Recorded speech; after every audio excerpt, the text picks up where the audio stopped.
I wanted to be cool, hanging out with some other buddies, so I started smoking cigars. You know, they were so tough on the stomach, and the people I worked around, they hated the smell. So this old guy says, all right, young fella, just try one of these.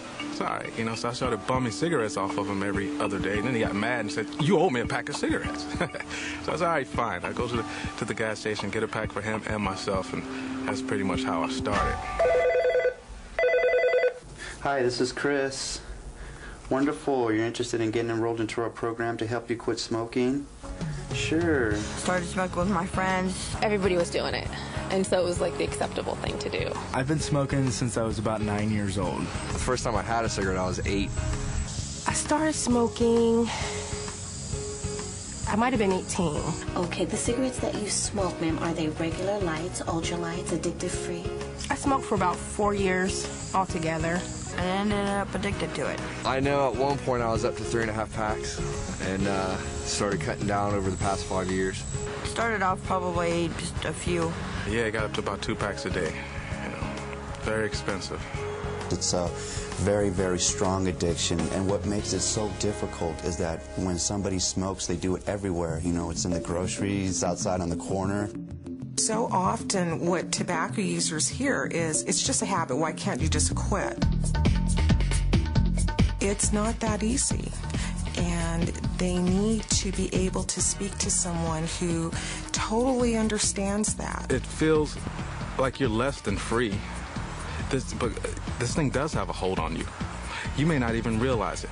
How many times have you gone to the urgent care emergency room in the last 12 months? I was put in the hospital because I passed out, and they found out that I have an enlarged heart. I have asthma, so my doctor really recommended me to stop smoking, but it was just really hard because then I was hospitalized 2 different occasions because the bronchitis just got really bad, and I didn't even stop after that. It's scary to quit.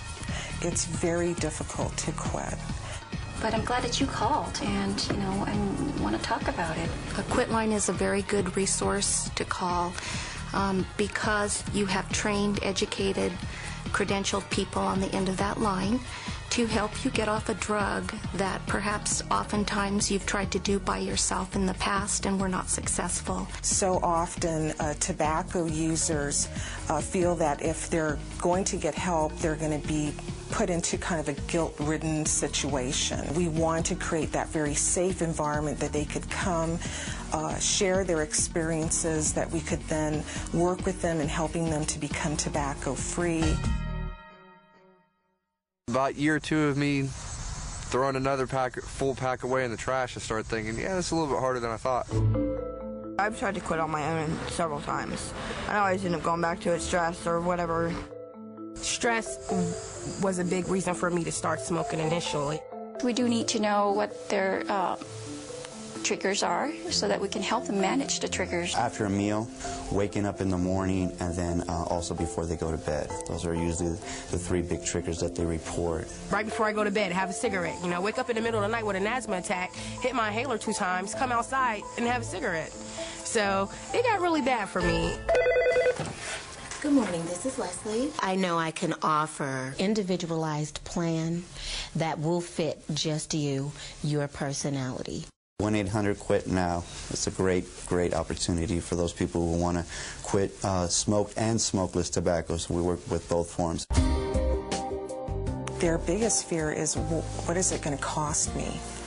And so when they know they have a free service, that just makes it so much easier for them to say, I can go ahead and do this now.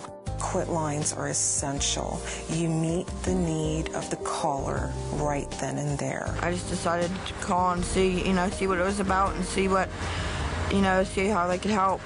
All I could think was, I'm going to call them, and while I'm calling, I'm going to be smoking. And I was, the first call. I said, yeah, I want to quit. Oh, I would need to quit real bad, I waited until I was alone one day, and I called the number. Didn't really want to say anything to anybody, I think for fear that if it didn't work, I didn't want to feel or look like a failure. A lot of patients are really, really emotional. They feel that The smoking is their best friend. So what you want to kind of do is let them know that you will go through a grieving process.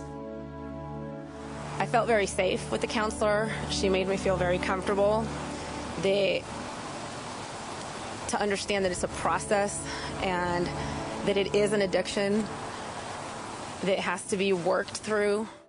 We try to attack it more than just one's physical addiction to it. We try to attack it as a whole. That way, when you become quit, we help you remain quit, okay? The first 3 months were very hard. And going back and forth between, okay, I'm quitting, and then falling off the wagon, so to speak, and running to the store and get a pack. I felt very guilty. There was a lot of shame involved. What I would like for you to try and do is to reframe those thoughts, because you can be a non-smoker. Do you think this is stressful? She had called me at the end, maybe 3 or 4 days after I had, relapsed, and she was just really supportive, and I was telling her what was going on, and she was telling me different things that I could do to help with my stress. Anything that really works with that individual, some of the things that they already incorporate in their daily lives. So we try to focus in on those things that bring in a lot of joy to that person other than smoking. Walking the dog was very helpful. I was actually exercising more in the process, and it really did help, I think, to curb my appetite. Oh my gosh, now you're killing 2 birds with 1 stone. You're getting cleaner lungs by not smoking. You're working on exercising, maybe managing your body weight. And, they love that. We encourage them to journal their feelings or the experience going through the process. And although it seems silly to write those things down, it actually was really helpful. I could see little tunnels of light and glimmers of hope where I would have triumphant moments. That is the absolute joy when they call me. And it's like, hey, what's going on? And they say, I quit. And it's a party right there. It is a total party. I feel awesome. My face, my body, the texture of my skin, everything is just great since I've stopped smoking. It can't be any better. It can't be any better. If you're really serious about quitting, call. Call 1-800-QUIT-NOW. 1-800-QUIT-NOW. I called 1-800-QUIT-NOW because I was ready to change my life. I would say call 1-800-QUIT-NOW and call now.